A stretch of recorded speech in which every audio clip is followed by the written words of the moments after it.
Assalamualaikum warahmatullahi wabarakatuh. Hamdan wa syukran lillah. Assalatu wassalamu ala asrafil anbiya'i wal mursalin wa ala alihi wa ashabi ajma'in, amma ba'du. Pertama-tama dan yang paling utama, marilah kita panjatkan puji serta syukur kehadirat Allah Subhanahu wa taala.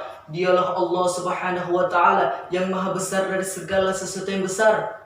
Dialah Allah Subhanahu wa taala yang maha tinggi dari segala sesuatu yang tinggi. Dialah Allah Subhanahu wa taala yang maha mulia dari segala sesuatu yang mulia. Dialah Allah Subhanahu wa taala yang telah menciptakan wanita-wanita yang begitu cantik dengan senyumannya yang manis, membuat iman semakin tipis, apalagi membuat laki-laki semakin tertarik. Tidak lupa juga salawat tertangkaikan salam semoga tercurahkan kepada seorang revolusi dunia yang mampu mengubah umat manusia dari zaman jahiliyah menuju zaman Islamiyah. Seorang proklamator yang tidak pernah naik motor, seorang proklamasi yang tidak pernah pakai dasi, seorang yang is the best man, leader of leader, yakni Rasulullah Sallallahu Alaihi Wasallam. Duduknya saya di sini hanya untuk menyampaikan sekata atau dua kata yang insya Allah akan saya patahkan menjadi beribu-ribu patah kata, bahkan berjuta patah kata dengan judul Generasi Muda Harapan Bangsa dan Agama. Hadirin wal hadirat yang insya Allah dimuliakan oleh Allah Subhanahu wa taala. Masa muda adalah masa yang penuh dengan harapan, penuh dengan cita-cita, penuh dengan romantika kehidupan yang sangat indah. Keindahan yang dihiasi dengan bentuk fisik yang kuat, pendengaran masih akurat, penglihatan masih kuat, berjalan masih cepat, dan kulit wajah masih indah mengkilat. Walau ada sedikit jerawat, tapi tidak gawat karena ada obat di toko terdekat. Hadirin wal hadirat yang insya Allah dimuliakan oleh Allah Subhanahu wa taala. Jadi wajar jika pemuda dan pemudinya, remaja dan remajinya menjadi salah satu maju mundurnya suatu bangsa. Jadi orang tua dilarang keras meninggalkan generasi muda, baik dalam keadaan lemah fisik, ekonomi, ilmu, apalagi akhlak. Allah Subhanahu wa taala berfirman di dalam Al-Qur'an surat An-Nisa ayat ke-9.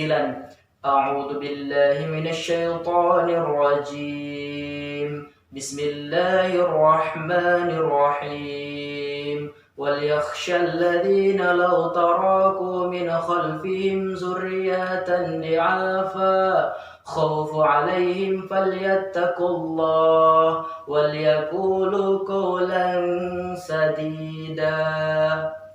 Dan hendaklah orang-orang takut kepada Allah, dan bila bagaimana mereka meninggalkan anak-anak mereka dalam keadaan lemah dan mereka khawatirkan, untuk itu bertakwalah kepada Allah, walyaqulu qawlan sadida, dan hendaklah mengucapkan perkataan yang benar.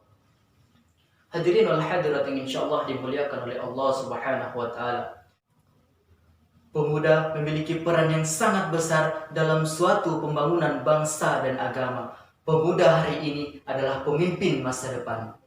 Lantas, bagaimana dengan kehidupan kita ke depannya? 10 tahun, 20 tahun, bahkan 30 tahun, itu tergantung pada generasi muda kita pada saat ini. Jika generasi muda kita baik, maka baik pula bangsa dan agama kita. Akan tetapi, jika generasi kita buruk, maka bangsa dan agama kita juga buruk. Sebagaimana Insinyur Soekarno pernah mengatakan, beri aku 1000 orang tua, maka akan kucabut semeruk dari akarnya. Beri aku 10 pemuda, maka akan kuguncangkan dunia. Akan tetapi, berbeda dengan pemuda zaman sekarang. Pemuda zaman sekarang mengatakan, beri aku 1 pemudi, maka akan kujadikan kekasih hati. Hadirinul hadirat yang insya Allah dimuliakan oleh Allah Subhanahu wa taala. Sayyidina Ali pernah berkata, jika kalian ingin melihat masa depan suatu bangsa dan negara, maka lihatlah di tangan pemuda. Dari perkataan Sayyidina Ali menunjukkan bahwa pemuda adalah pemimpin masa depan. Akan tetapi, Ironisnya, pemuda zaman sekarang dikatakan sebagai generasi milenial yang semakin hari semakin tidak tahu arah tujuan hidupnya, apalagi terjerumus ke dalam kemaksiatan. Wallahu alam. Untuk itu, marilah sama-sama kita bekerja sesuai dengan kemampuan kita. Ya'malu masyi'tum. Bekerjalah sesuai dengan kemampuan kita masing-masing.